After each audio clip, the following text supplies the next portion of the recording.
Noveno episodio. La era de la paz personal y la afluencia.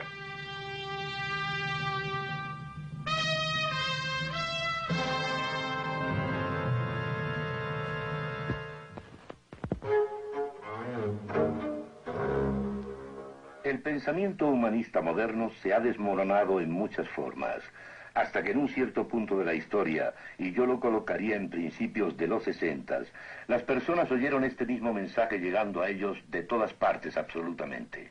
Cuando leían libros de filosofía, o cuando asistían al museo de arte, o escuchaban música, o leían una novela moderna, o asistían al cine filosófico, era siempre lo mismo.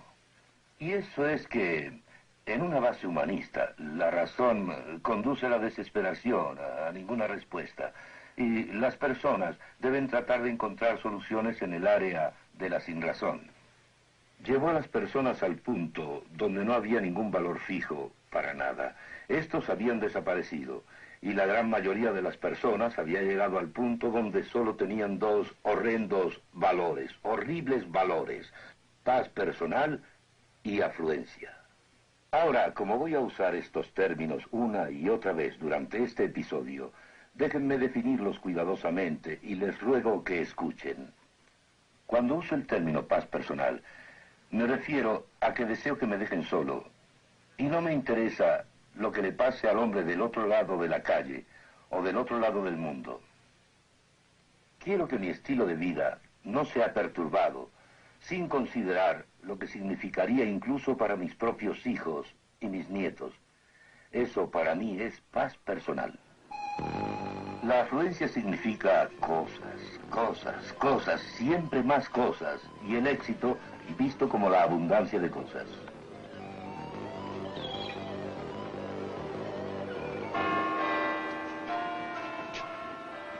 A principios de los 60, toda una generación había sido influenciada por la enseñanza de que la razón conducía solo al pesimismo en el área del significado de la vida y de cualquier valor.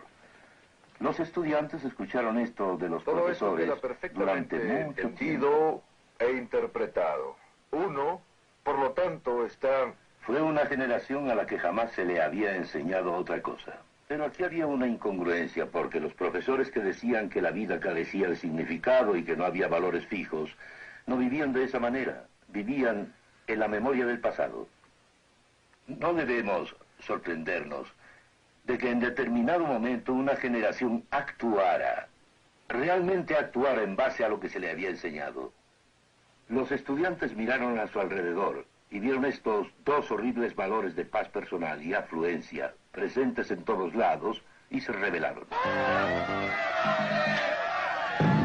Esa revolución fue la de Berkeley, 1964.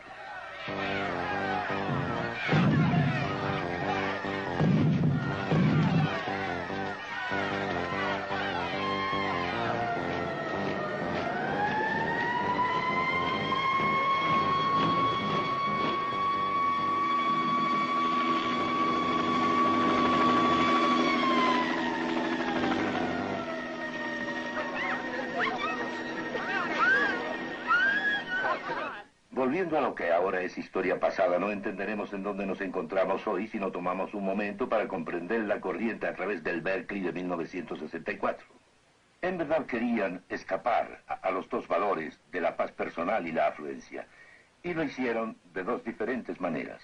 Antes que nada entró en escena la droga, los hippies, y ya hemos visto en un episodio previo que Aldous Huxley dijo que como la razón, no la razón humanista, no da un significado a la vida, y no podemos encontrar verdad objetiva, hay que dar droga a toda persona para que pueda tratar de encontrar la verdad dentro de ella. El mundo hippie siguió esto y lo siguió al pie de la letra. Fue una ideología para ellos. No cometamos un error, por aquellos días era realmente una ideología, ellos creían en eso. Realmente creían que si se pudieran poner drogas en nuestra agua, LSD en el agua potable de los depósitos de las ciudades del mundo, y se tuvieran suficientes personas en onda, los problemas de la civilización se resolverían. Lo creían de todo corazón. Elevándose con la ayuda de los amigos. Es un mensaje muy poderoso. Casi al mismo tiempo en Berkeley, aunaron un segundo elemento a este intento de escapar a esos dos terribles valores de la paz personal y la afluencia. Fue el movimiento del discurso libre. Al principio, este movimiento en la Plaza Sproul no fue de derecha ni de izquierda. Fue simplemente un deseo, una demanda. Ellos tenían derecho a tener libertad, reuniones políticas en la Plaza Sproul. Y por Dios, nosotros debemos luchar. Y si nos decidimos a luchar, tenemos que ponerlos entre la espada y la pared. Y debemos decirles, no, muchachitos, esta es nuestra universidad. Pero enseguida se desvió hacia la nueva izquierda siguiendo a Marcuse. Marcuse era un filósofo alemán marxista que en aquel tiempo enseñaba en San Diego. Esto se difundió por el mundo. Pensemos, por ejemplo, en las revueltas parisinas de 1968. Aquí están buscando liberarse de esos dos valores. Tenían el análisis correcto. Déjenme decirlo como alguien que tenía más edad. Tenían el análisis correcto. Aquí era donde nuestra sociedad estaba solo con dos terribles valores de paz personal y afluencia, pero la tragedia fue que intentaron soluciones dañinas. La cultura de la droga llegó a su clímax en Woodstock, en el festival que hubo en 1969. Pero en Altamont, también en 1969, hubo otro festival. Los ángeles del infierno que fueron contratados para vigilar el terreno mataron por lo menos a un hombre. Y una revista, los Rolling Stones, divulgó y citó después de eso a alguien diciendo: hemos perdido nuestra edad de la inocencia. La cultura de la droga terminó. Terminó después del festival de la isla de Wight en 1970, que culminó tan mal en una moda tan horrible en Europa. Después el ingerir drogas cambió, pero no hay menos personas que se droguen, desafortunadamente, aunque ya no las ingieren como una ideología. Lo peor de todo es que más personas están ingiriendo drogas, y lo más grave es que las ingieren a más corta edad. Pero el ingerir drogas como una ideología terminó por completo. La nueva izquierda siguió el mismo camino, gradualmente en descenso, y produjo naturalmente violencia en los Estados Unidos, violencia en Europa, y los jóvenes idealistas en realidad no gustaban de la violencia que solo razonable y naturalmente había brotado. En 1970, los estudiantes radicales colocaron bombas en los laboratorios de la Universidad de Wisconsin, matando a un estudiante graduado. Las bombas continuaron colocándose en los Estados Unidos y todavía existe un pequeño y rudo grupo de radicales. Pero la violencia de la nueva izquierda, culminando en el bombardeo de este edificio de laboratorios, hizo que la mayoría de los jóvenes de los Estados Unidos ya no viesen la nueva izquierda con esperanza. Así que los estudiantes habían tratado de escapar a estos dos horrendos valores de la paz personal y la afluencia. Y ahora sus dos esperanzas, la nueva izquierda y la droga, se desvanecieron. ¿Con qué se quedaron? Se quedaron con la apatía. Apatía. Muchas personas se alegraron cuando las universidades se tranquilizaron en ese momento. Y en cierta forma fue bueno que se tranquilizaran, pero yo hubiera podido llorar y lloré cuando me encontré con aquellos jóvenes después del suceso. Todo lo que tenían era apatía. Y habían tratado de escapar de los pobres valores de sus padres o de los valores de la sociedad y habían girado en círculo volviendo para acabar más atrás. Y ahora la apatía los gobernaba. ¿Y qué quedaba? Los dos valores de la paz personal y la afluencia regían soberanamente. Ahora, alejándonos de los Estados Unidos, una fuerte minoría dominante en Europa y una mayoría de estudiantes, digamos por ejemplo en Sudamérica y otras partes del mundo, vieron un nuevo cambio en el área de la sinrazón.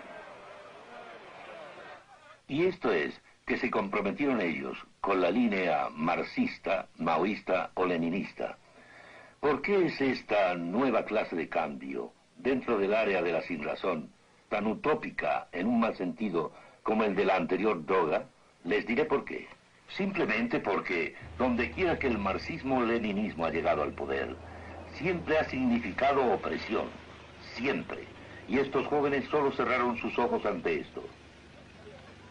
Cerraron sus ojos ante el hecho de que la opresión es parte del sistema comunista. Бережность, y я бы сказал, та нежность. Nadie nos ha señalado esto mejor que Solzhenitsyn, con su énfasis, cuando trajo al mundo occidental sus escritos y conferencias, y dijo que llegó a haber 15 millones de reclusos en los campos de concentración en un momento de la Rusia soviética. Ha dicho que, a partir de la revolución comunista en Rusia hasta 1959 solamente, 66 millones de personas murieron por motivos políticos.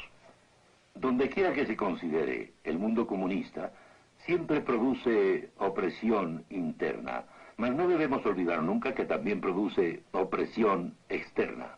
Podríamos considerar varias cosas, pero lo que nos viene a la mente es Hungría y Checoslovaquia. Yo estaba viviendo en Suiza en noviembre 4 de 1956, cuando los tanques rusos entraron en Hungría.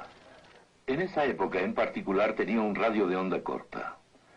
Todo el día escuchaba a los estudiantes húngaros hablando en inglés, a veces un mal inglés, a veces un buen inglés, esperando que el mundo exterior escuchara. Me impresionó eso. Nunca lo olvidaré. Nunca. Aquellas voces implorando ayuda. Justo después de eso, los periódicos sacaron la imagen de una hermosa, franca y adorable muchacha llamada Ilona Todd.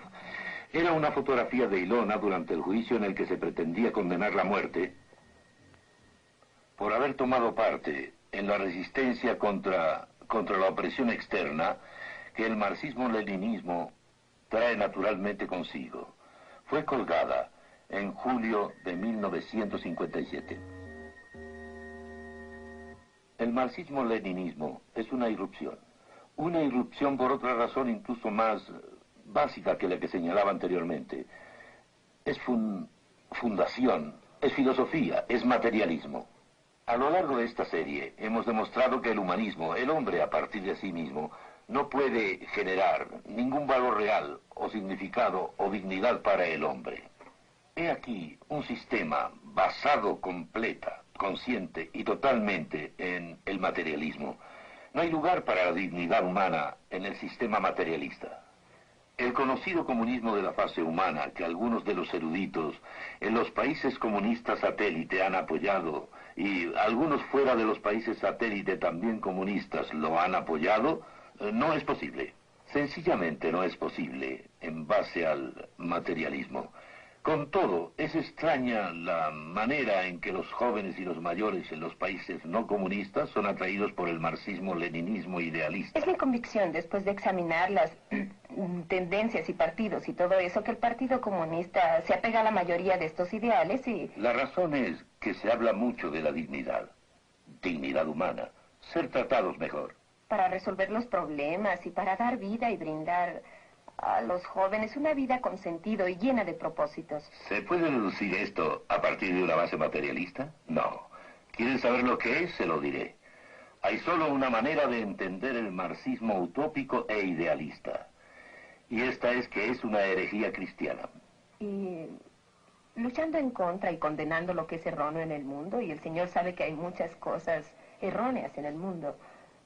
El comunismo idealista utópico simplemente se sobrepasa, acoge estas frases que jamás pudieron producirse de una filosofía materialista, las vuelve a recordar, las usa separadas de los resultados naturales, de su posición, y haciendo eso, atrae a quienes han sido atrapados por el marxismo-leninismo idealista.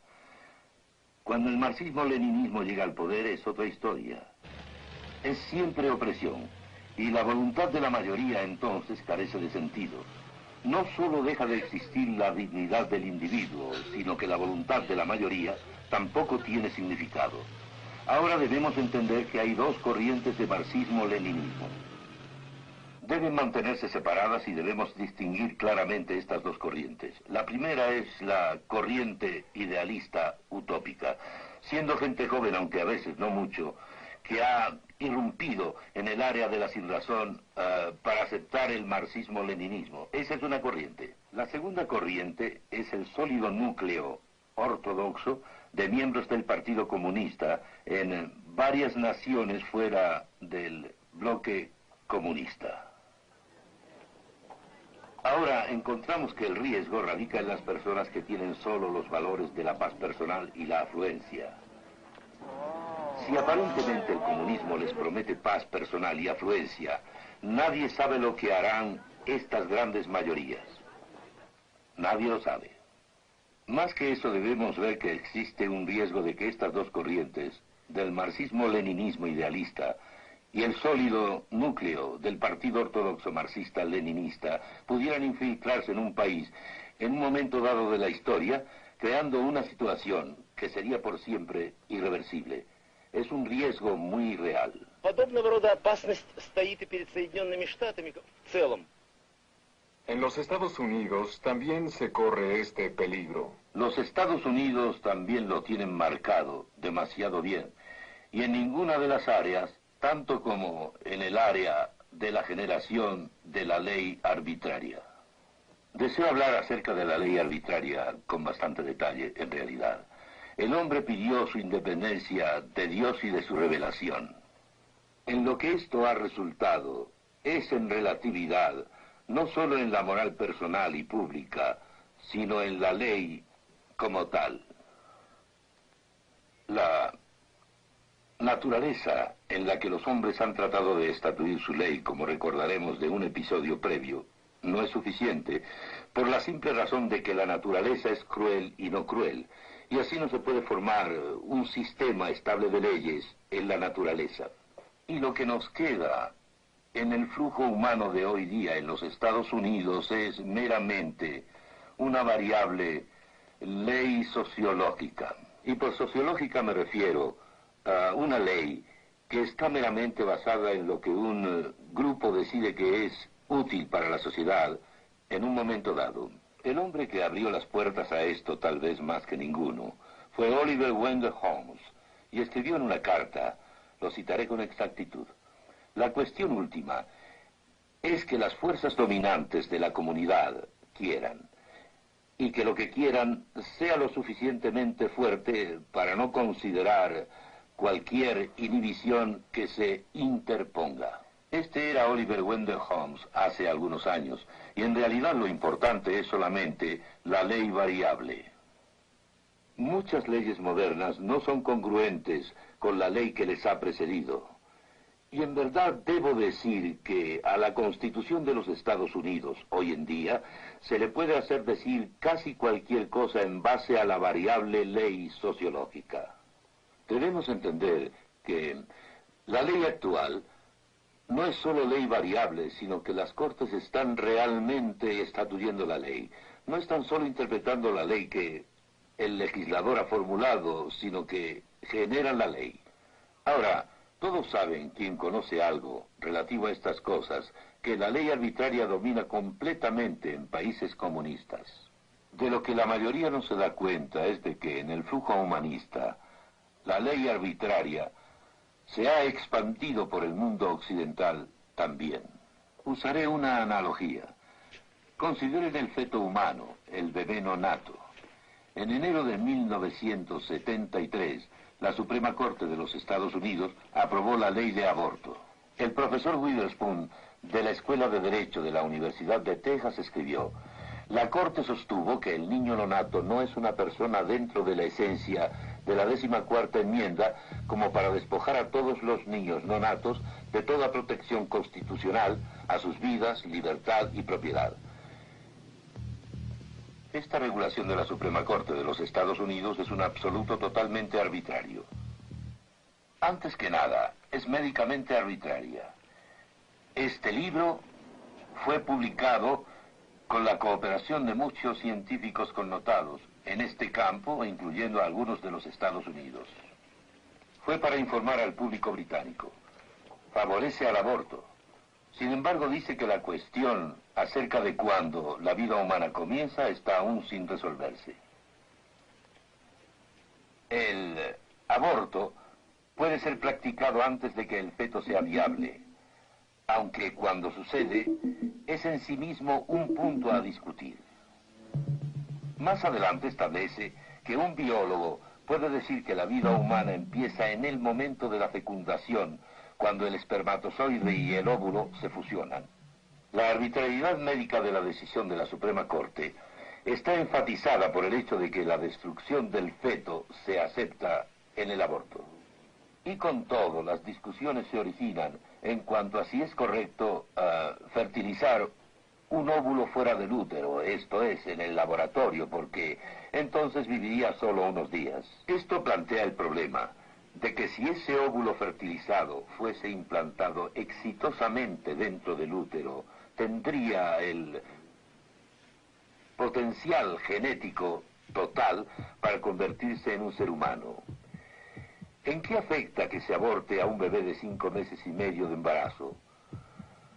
Pues en que también él tiene todo el potencial genético para convertirse en un ser humano.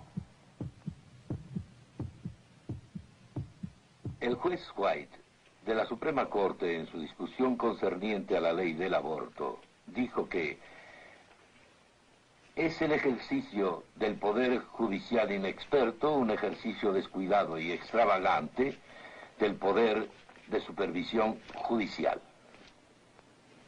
Sobre esta arbitraria regulación fueron descartadas las leyes del aborto de casi todos los estados de la Unión, médica y legalmente.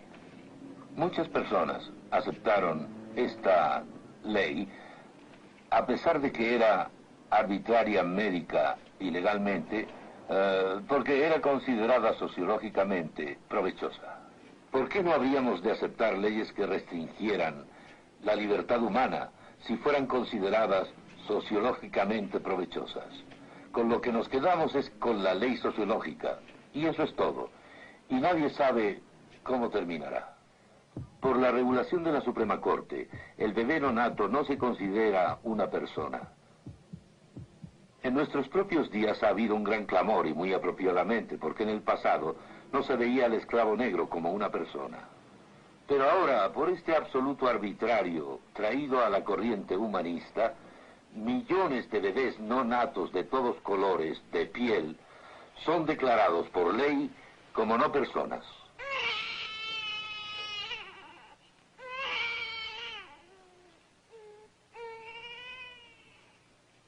Ahora hay que hacerse una pregunta. En el día en que no haya valores fijos, ¿por qué no los viejos, los enfermos incurables, los dementes y otras clases de personas en forma igualmente arbitraria se les declara como no personas en base a la ley arbitraria si los jueces consideran que es sociológicamente provechoso? En días como los nuestros, lo que es inconcebible puede no ser, y probablemente no será inconcebible, a la vuelta de muy pocos años. Ahora, adelantémonos un poco. Al no existir ya consenso cristiano, como ese de nuestra cultura, la sociedad en realidad no tiene muchas bases sobre las cuales haya posibilidad de edificarse. Una es que todos simplemente harían lo suyo, y esto recibe el nombre técnico de hedonismo. Significa que la persona haría lo que desea hacer, pero el simple hecho es que no es posible edificar una sociedad con todo el mundo haciendo solo lo que quiere hacer. Se podría pensar en un hombre solo viviendo en una isla desierta. Ahí haría cualquier cosa que quisiera dentro de la forma del universo. Pero cuando dos hombres están en una isla desierta y deben tener, por tanto, interrelaciones, entonces ya no es posible para cada hombre hacer lo que quiere hacer. A menudo recuerdo la analogía de los dos hombres tratando de hacer lo suyo, sin importar lo que el otro piense. En cuanto se encuentran en un estrecho puente, algo tiene que suceder. Ambos no pueden hacer su voluntad, todos lo entienden. No se puede edificar una sociedad con gente haciendo lo que quiere hacer. Es hedonismo. Bien, entonces el hedonismo es una base teórica para la sociedad cuando el consenso cristiano dejó de existir. Pero si no es posible, ¿qué otras posibilidades hay? Bueno, está la posibilidad del dominio total, del voto del 51%. Recuerden bien que fue la cristiandad de la Reforma en el norte de Europa la que puso al alcance las formas y libertades que tenemos. Y el voto del 51%. Pero estoy hablando del voto del 51%, puesto que no existe un absoluto por el cual se pueda juzgar el voto del 51%. En los días en que la cultura cristiana era más dominante, el individuo podía levantarse con una Biblia en la mano y decir: se equivocan, aunque la mayoría hubiese votado en otra forma. Pero ya que el consenso cristiano no existe, entonces no hay un absoluto para poder juzgar el 51%. De modo que esta es una situación muy diferente.